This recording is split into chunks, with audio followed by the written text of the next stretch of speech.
Bom, Renan, vou colocar o Renan para subir aqui agora para a gente conversar rapidamente sobre o tema da violência que sofre a população negra. Eu acho que é importante na Semana da Consciência Negra. Aliás, seria até melhor que fosse ontem, né? No Dia da Consciência Negra. Mas considerando que a escola está dando esse dia para a gente de folga,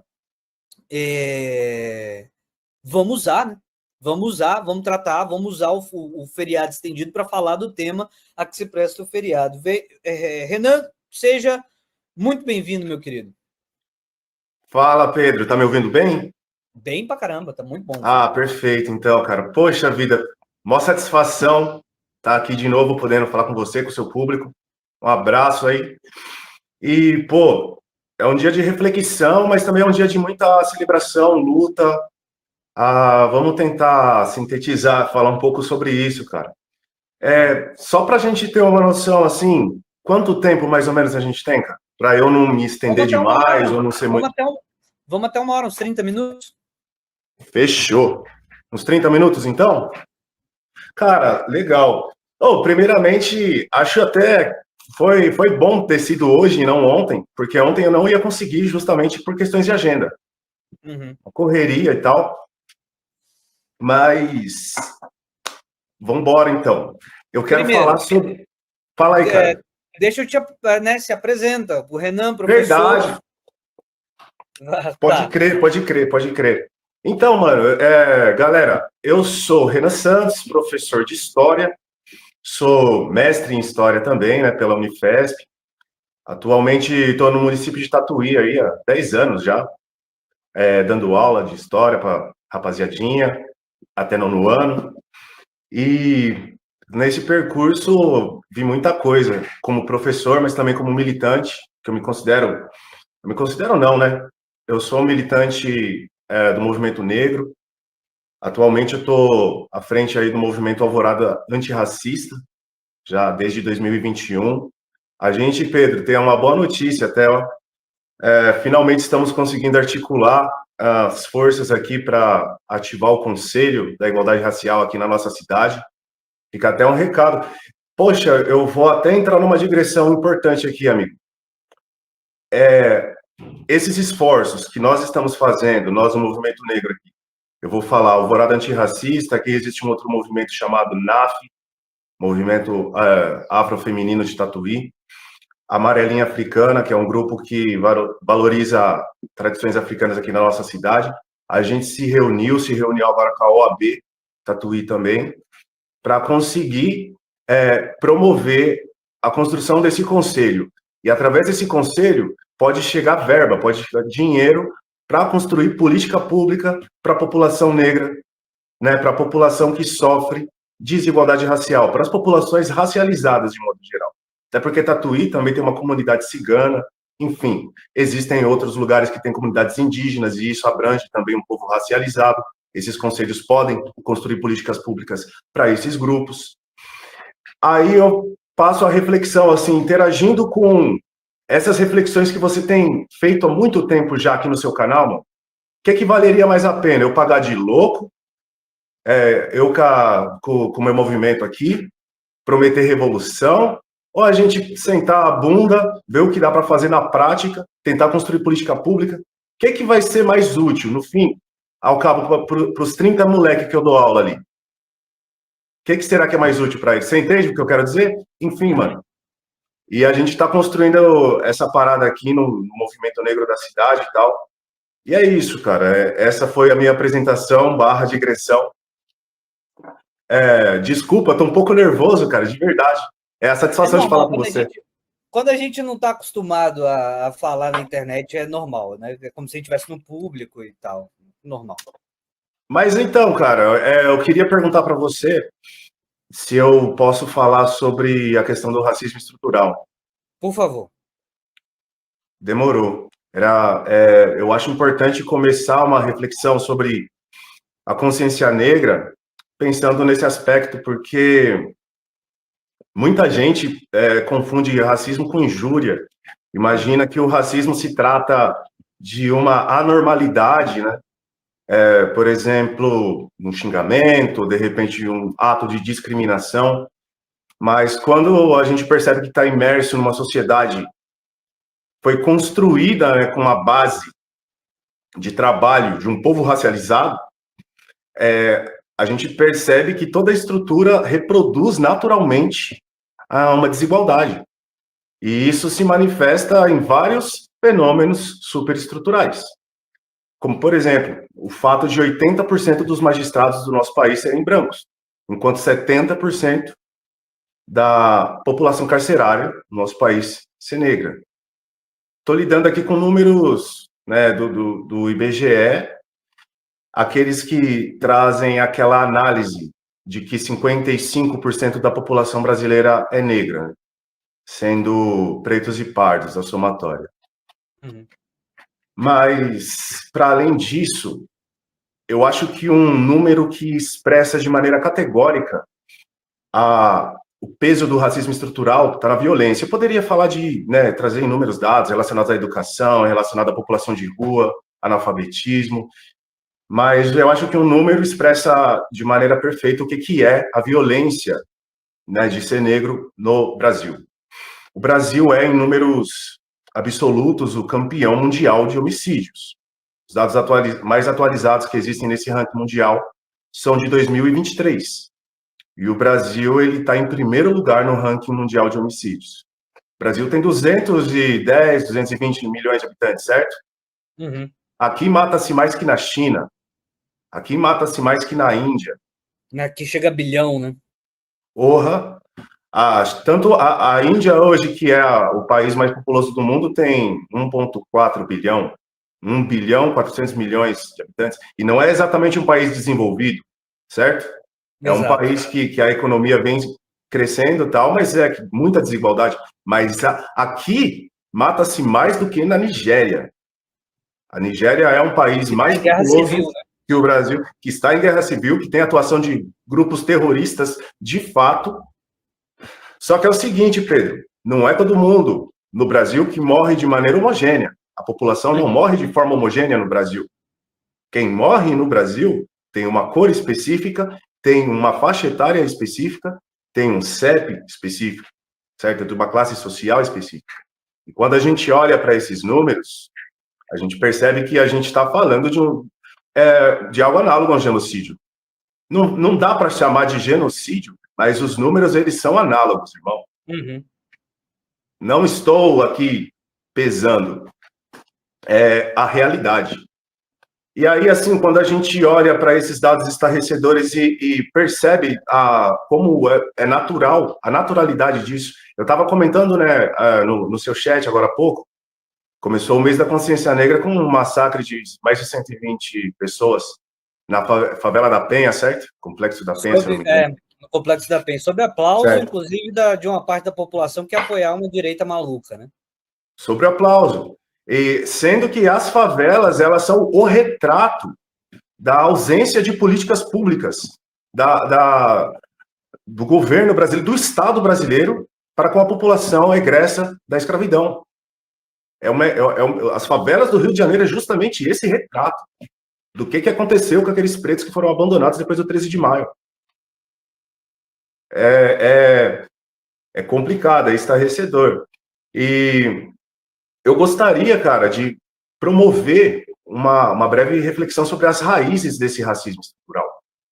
A gente não tem como não passar pela questão da escravidão moderna. A escravidão moderna, ela foi algo, talvez, um dos crimes mais atrozes. É difícil, né, a gente mensurar esse tipo de coisa, mas eu acho, você que é um cara da filosofia, eu aprendo muito filosofia no seu canal, obrigado por isso.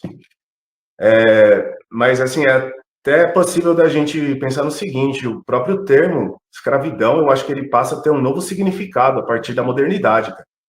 A palavra escravidão, ela significava uma coisa, passa a significar outra. Pela proporção, pela racialização relacionada à escravidão, porque formas de trabalho, modelos de trabalho compulsórios, diversos, existiram em muitas civilizações, para não dizer em todas, né? Impossível a gente falar em todas, mas para não dizer todas, em muitas. Só que o que acontece em escala a partir do século XV é algo nunca antes visto. Foram 12 milhões de né? seres humanos trazidos para cá. Essas estimativas são as estimativas mais conservadoras. Eu já vi análises que falam em até 20 milhões, mas aí eu acho que são, talvez, proselitistas para o outro lado. Talvez a média fique em 15, mas de qualquer forma são milhões e milhões, Milhões de de seres pessoas. humanos. Né? E é doido refletir, cara, quando a gente pensa no processo de fim do tráfico de escravos no Brasil, que em 1850 é cessado o tráfico de fato. Pressão da Inglaterra, medo de uma possível rebelião africana acontecer novamente aqui, dessa vez bem sucedida. Né? Vamos lembrar da Revolta dos Malês, que aconteceu em 35. E tem filme, inclusive, né? Tem um vai filme sair agora, né? E também, na verdade, esse medo, ele tinha até nome, né? Haitianismo. Medo do que aconteceu na ilha de Santo Domingo. Que foi a primeira revolução, latina aqui nas Américas e a única que teve movimentação de escravos, e eles ganharam da França. Isso é importante lembrar, eles ganharam a revolução. Eles ganharam da França, eles ganharam da Espanha, que tentou tomar aquela parte da ilha, né? Os caras... Algumas figuras e alguns momentos históricos, a gente tem que ter a licença poética de chamar de heróicos. Esse é um deles. Claro. Mas outras figuras históricas são heróis stricto sensu, tipo Luiz Gama. Aí é herói em qualquer análise, pronto. Não tem como, né? Ali a Revolução de Santo Domingo, ela merece uma licença poética, como também, talvez, o Quilombo dos Palmares, mas enfim.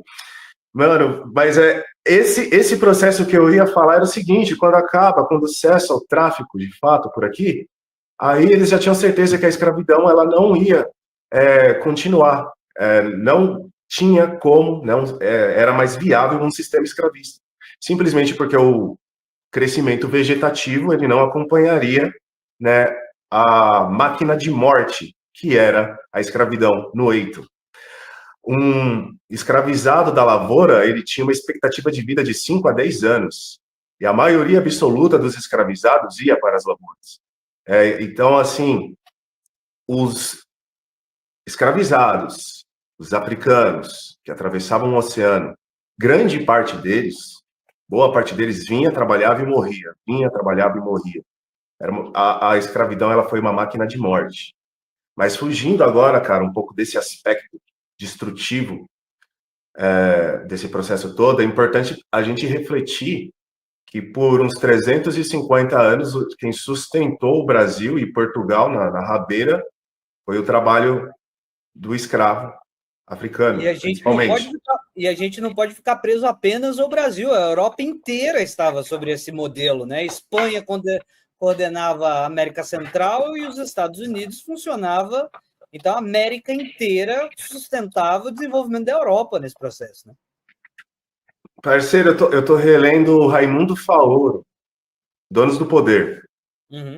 É curioso, ele conta como era a corte, né? Como era lá Lisboa, no período do auge ali da cana-de-açúcar, século XVII, o ouro. Lisboa tinha uns poucos fidalgos muito, muito ricos e mendigos. E sem perceber, ali também eles estavam repassando toda a riqueza para a Inglaterra, porque tudo que eles precisavam e tudo que eles consumiam vinha de fora, na verdade, né? Da Inglaterra, da França, da Suíça. E o ouro, na verdade, só passava por Portugal, e era um sistema onde os pobres eram sustentados por esmolas, praticamente. Nada era produzido lá.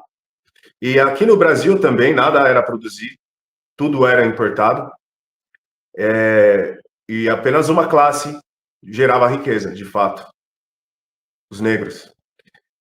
É importante dizer que os escravizados eles não só realizaram trabalho braçal aqui, eles realizaram trabalhos técnicos também. Antes da chegada de imigrantes, quem realizava os trabalhos técnicos eram os negros. Eu tive um colega no mestrado, inclusive, que pesquisou a biografia do Tebas, um grande arquiteto que foi escravizado, depois ele comprou a própria liberdade, que era o considerado principal arquiteto da cidade de São Paulo no século XVIII. Ele construiu a Igreja da Sé na época, a Igreja Matriz. E nesse período que você está falando, do século XVII em diante, com a formação do ciclo do ouro, toda a produção que a gente tem de cidade não existia, era tudo trabalho no campo antes para produção de açúcar, mas toda a estrutura da construção das cidades é feita, então foi erguida mesmo, toda a cidade, todo o estado de Minas Gerais foi erguido pelo trabalho negro, e a busca de ouro, que você falou, você mencionou de não só o trabalho braçal, mas mesmo o trabalho braçal, na hora de pegar ouro, era um trabalho técnico, não era qualquer pessoa que sabia mexer com ouro, e eles foram buscar na costa da mina, lá. Exatamente. Mexer com ouro, né? Exatamente. Nossa, foi ótimo você ter feito essa menção. E, assim, os povos da região ocidental da África, dessa região onde hoje corresponde a Nigéria, Benin, já conheciam a metalurgia, inclusive do ferro, desde o século III, pelo menos. É sabido isso. Então, eles já tinham conhecimentos de metalurgia, técnicas de pecuária mais avançadas do que os próprios ibéricos, que não eram tão acostumados à pecuária. Os europeus ibéricos que dominaram aquela região, sobretudo a partir no caso de Portugal, a partir do século XII, né? Os caras criavam porco. Técnicas de pecuária, os africanos tinham mais domínio. Isso foi um aspecto que levava eles a escolherem seus escravizados. Meio, ao mesmo tempo que eu vou falando sobre isso, eu vou ficando triste, cara. Porque é todo um conhecimento técnico, um legado que construiu riqueza de grupos que até hoje permanecem no poder, e quando a gente reivindica, é mimimi, tá ligado? É pesado pensar nisso tudo. Mas, ao mesmo tempo, é importante a gente lembrar, a gente saber da nossa... O povo preto, é importante a questão do simbolismo do povo preto saber da sua força, o povo preto saber que o Egito, ele era uma sociedade negra, e os próprios gregos diziam isso, Heródoto. Eu adquiri o hábito de ler os antigos gregos contigo, cara, acompanhando o teu canal. Aí, eu lendo Heródoto, ele fala ali com naturalidade sobre a superioridade dos egípcios, justamente pelo fato de ser a sociedade mais antiga. Ele alega que os egípcios dividiram o ano em 12 meses primeiro, que criaram um calendário de 360 dias, depois com mais 5 dias, né, 12 meses certinho. Ou seja, né, uma precisão matemática estupenda, que são inventores da geometria, que os gregos iam estudar com os egípcios, e que os egípcios eram negros, né?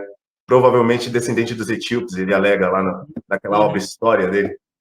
Eu acho legal a criança negra se apropriar dessas histórias, ela entender isso, mas essa parada como chamam mesmo, da representatividade, ela tem seus limites, né? A gente tem que virar a estrutura. Cara, eu queria falar uma outra coisa. Todo mundo fala muito da escravidão, Pedro, mas eu queria trazer uma outra reflexão também. Como foi racista o processo de superação da escravidão no Brasil? É algo que é pouco falado pela proporção e pela proximidade no tempo, eu acho que pelos reflexos que isso trouxe na sociedade. Eu vou começar trazendo já falando de um artigo de 1911. 1911 é o ano do Congresso Universal das Raças. Você já ouviu falar dessa parada? Já. Legal. Estava naquele contexto, talvez o público, né, não saiba, então eu acho que é importante falar. Estava naquele contexto pré-Primeira Guerra Mundial, né, aquela paz armada da Europa, e as potências brancas da Europa estavam tentando entender como interagir com outras raças. Em outras palavras, né, como eles iam dividir o mundo de forma pacífica. Não funcionou, 3 anos depois estourou a guerra, enfim. Mas aí, assim, por trás daquilo, aquele verniz ideológico, de interesse antropológico, de interesse social, de como desenvolver os outros povos e tal, e aí fizeram esse congresso. O Brasil, ele levou uma comissão oficial do governo Hermes da Fonseca. Essa comissão ela foi capitaneada por João Batista de Lacerda. João Batista de Lacerda era, então, diretor do Museu Nacional. O Museu Nacional, naquela época, era talvez o principal centro de pesquisa do Brasil. E vamos lembrar que, em 1911, ainda não havia universidades no Brasil.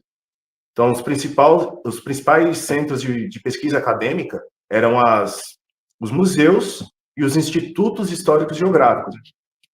Então, o Museu Nacional, o principal museu do Brasil, ele era só o diretor. Já tinha sido ministro da Agricultura, enfim, né, um alto funcionário ali do governo. E ele vai lá e apresenta um trabalho chamado Os Metis no Brasil, Os Mestiços no Brasil, no qual ele alega que o Brasil ele era um país que demonstrava que a miscigenação era possível, né, que ainda em 1911 havia negação de que a miscigenação seria algo possível, né, existia ainda aquelas ideias de que a miscigenação levava à degeneração, né, dos descendentes, etc. As ideias de que negros e brancos eram, de fato, espécies diferentes e não apenas raças diferentes.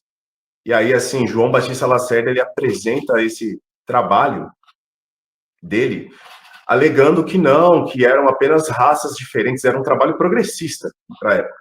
Eram apenas raças diferentes, não são espécies diferentes, então é possível sim a miscigenação. E aí ele começa falando da história do Brasil, que como os pretos eram povos que criaram ali uma cultura horrível para o Brasil e que não trouxeram nada de contribuição e tal, mas, felizmente, o Brasil estava encontrando a solução. O Brasil, através do influxo de europeus, ele estava conseguindo branquear a sua população. Uhum. E aí ele estabelece uma estimativa de que em 100 anos a população do Brasil seria toda branca, vis-à-vis ao que seria a Austrália e os Estados Unidos. Era essa a previsão dele. Engraçado que nem Estados Unidos é todo branco agora, né? Muito pelo contrário. Mas ele faz essa previsão e ele ele faz um tripé para estabelecer qual seria o caminho para chegar a esse país branco. Em primeiro lugar, o influxo de europeus. Em segundo lugar, a promoção da miscigenação. Né? Deveriam ser europeus latinos, italianos, portugueses, espanhóis, que pudessem ali se miscigenar com a cultura local, e a seleção sexual faria com que eles sempre procurassem pessoas mais claras. E o terceiro aspecto, o abandono da população negra. O abandono das populações não brancas, porque o artigo, na verdade, ele não trata apenas dos negros. Ele fala, inclusive, das raças mestiças. Ele se refere aos jagunços, aos gaúchos no sul, aos jagunços, eu acho que no centro-oeste, e aos caboclos no norte, algo assim. Acho que os jagunços é do nordeste que ele se refere. Então, ele fala que o Brasil era composto por essas raças mestiças inferiores e que essas raças todas iriam desaparecer e dar lugar para um país branco. Uhum. Veja bem, cara, esse discurso dele foi muito aplaudido porque o Brasil estava encontrando uma solução pacífica para o problema racial. Lá nesse congresso, ele foi muito elogiado. Eles acharam pacífico, né? Porque os Estados Unidos, naquela mesma época, queimava os negros em praça pública. E, por outro lado, ele foi criticado aqui no Brasil pelos políticos, porque, primeiro, que ele admitia que tinha muito negro no Brasil, e aí aquilo envergonhava os políticos. Segundo lugar, que a estimativa para o desaparecimento dos negros era muito grande. 100 anos, era muito tempo. Isso era ruim. Então, essas foram as críticas que ele recebeu. Veja bem, cara, isso aí foi em 1911. O Brasil, ele vai estabelecer, de fato, uma política diferente dessa só a partir, eu acho que, da década de 40, quando fica feio ser racista. Você me entende? Depois da Segunda Guerra Mundial? Sim. Daí o Brasil aí o Brasil, eu acho, vai abraçar aquele discurso que já havia nascido na academia, já havia nascido nos meios intelectuais, culturais, né? Começa ali com a Semana de 24, a Semana Modernista, vai passar pelo conceito do Gilberto Freire, né, a influência dele do Transposo e tal, e vai trazer a noção de que os pretos e os indígenas contribuem para a formação da sociedade brasileira. Depois ele vai cair naquele mito da democracia racial, que aí é a pá de cal, né? Porque agora eu quero que você pense comigo, meu irmão. A gente teve 350 anos de escravidão, aproximadamente. Se a gente considerar o início da escravidão, meados do século XVI. Aonde a gente sustentou isso aqui. Depois vem um processo de superação do sistema escravista, que na prática ele visava o extermínio da população negra. É importante dizer, eu falei do João Batista... Hã? Um projeto de migração europeia. Exato, e esse projeto ele foi executado. É importante dizer uma coisa, o João Batista Lacerda, ele não estava ali apresentando um projeto para ser desenvolvido a posteriori. Ele estava justificando uma política que já vinha acontecendo desde 1890. Aliás, desde 1880. Porque é quando começam os financiamentos massivos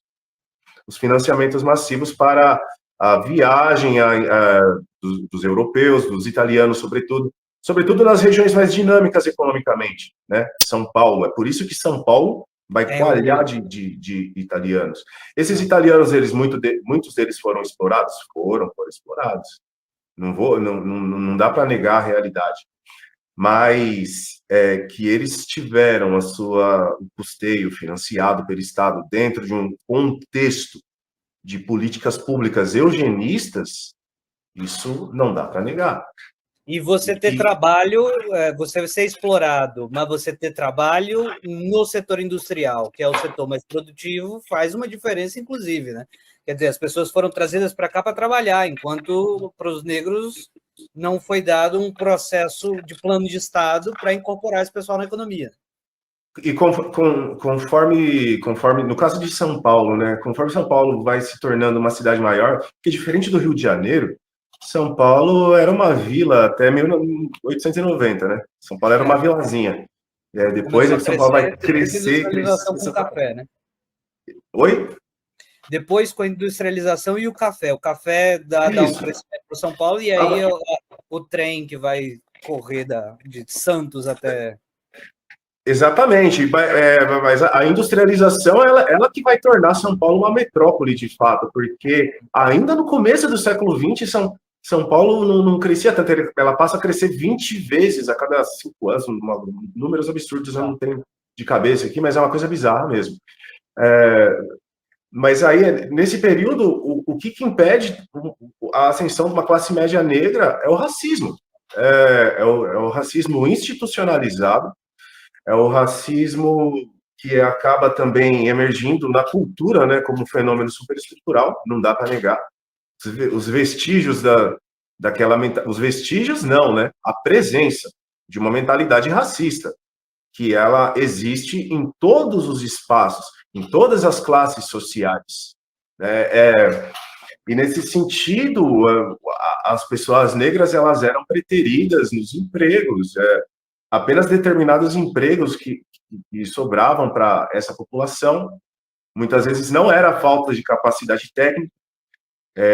Eu cito aqui um trabalho de um historiador chamado Ramatiz Jassino, uma tese de doutorado, onde a tese de doutorado era sobre os trabalhadores negros em São Paulo no século XIX. Talvez o título seja esse. Depois eu pesquiso qualquer coisa. Ramatiz Jassino. Ele demonstra como, na década de 70, muitos trabalhos técnicos eram feitos não apenas por pretos, por escravizados, médicos, professores, engenheiros, músicos, etc, etc, etc. Mas você entende que com o influxo de europeus, essa população ela fica marginalizada e ela perde até o acesso, né? E aí, assim, fica muito mais difícil para a população negra, no caso de São Paulo, e o racismo se manifesta em São Paulo de maneira particularmente forte. No sul do Brasil, cara, é importante dizer, só vou falar uma parada, porque eu já estou indo para o encerramento também. Essas colônias alemãs e italianas que se formaram, né, na Serra Gaúcha, muitas delas se formaram já no século XX, começo do século XX. E existia nesse período, cara, até esse período, estamos falando de século XX, a profissão de bugreiro. O que era o bugreiro? Era o sujeito que entrava na mata e destruía a aldeia, para limpar a região, para depois receber o colono. Nem sabia que isso existia. Sim, bugreiro. Aí eu tive acesso a um processo, Pedro, de bugreiro, de um julgamento de um bugreiro, e ele estava sendo acusado por 100 assassinatos, por cerca de 100 assassinatos. E aí ele responde assim: vocês estão me acusando de 100, mas na verdade eu matei uns 1000. Batendo no peito. Sim, sim. Enfim, mas aí quando a gente pensa, né, a gente olha a situação atual nas fronteiras agrícolas do nosso país, né, a tensão que existe contra essas populações indígenas, isso não acabou, né? Por isso, a minha solidariedade ao povo indígena também, porque isso é uma forma de racismo, importante dizer. Mas eu acho que eu entrei em várias digressões, mas acho que algumas coisas que eu falei aqui salva, né, cara? Eu acho que trouxe algumas contribuições. Eu queria dizer só uma parada do Gilberto Freire, né, que foi a pá de cal. Eu joguei e ficou no ar. Por que eu falo que é a pá de cal? Imagina só, 350 anos de escravidão, décadas depois de políticas eugenistas, né, sobretudo nas regiões mais dinâmicas economicamente. E aí é sucedido depois por um discurso oficial de que não existe racismo no Brasil. E está tudo bem. Que esse era o discurso oficial, por exemplo, da ditadura militar. Então, assim, é importante, cara. Você é um cara que é professor também. Muito orgulho de compartilhar da mesma profissão que você. Eu acho que... E você é mais ou menos da minha geração, um pouco mais novo. Mas, ó, na escola que eu estudei, não tinha história da África, não tinha história afro-brasileira. Hoje, a gente, como professor de história, a gente tem que passar por esses temas ou não tem? Lei 10.639. A gente pode dizer que é o culpado disso? O movimento negro fez uma luta gigantesca. Desde lá de trás, não caiu do céu, não é maná. Desde aí 2003, o Partido dos Trabalhadores consolidou Exatamente. Essa decisão no... E aquele catatal da história da África, tu já teve acesso? Tenho. Daqueles livros? Quem que foi o ministro da Educação que trouxe essa parada para o Brasil? Foi o Fernando. Então, né? Mas é tudo igual, Pedro. É tudo igual. É tudo igual, mano. Tudo igual. Eu queria ver essas molecadas de internet que falam bosta do PT na minha frente, mano. Eu sou petista desde 2020, mas eu nem vou entrar numa. Você acha que você é um cara que fica bravo, mano? É que você não me conhece, Pedro. Na moral. Eu não tenho nem um pouco de orgulho disso. Não tenho nem um pouco de orgulho disso. Mas, assim, a gente não tem sangue de barata também, não, mano. É foda. A gente que é petista, a gente ficou quieto tempo demais. E isso fez mal pro Brasil. As porradas que a gente... A galera acha que... A galera acha que a gente vai ter medo de foto de anime. Mas a gente tá sendo perseguido pela direita desde 2005, mano. Desde 2005, desde os anos 80, né? Se for pensar no PT, né? Você entende? Então, porra, velho, a gente apanhou quieto tempo demais. E isso fez mal pro Brasil. O PT, ele merece, ele deve fazer autocrítica, e eu sou bastante crítico, mas não é essa palhaçada, né? Não é essa palhaçada que a galera faz parecer, né? É a desconstrução da história, né? Isso é louco, do que vocês fizeram, do que vocês construíram, do que vocês realizaram, como se nada disso... O bom mesmo era o Vargas e ponto final, né? Agora o resto tudo, não tem luta nenhuma, não tem ganho nenhum. Foda-se a fome, foda-se o ProUni, foda-se o FIA. Irmão, eu sou mestre em História, certo? Sabe onde eu fiz mestrado? Na Unifesp.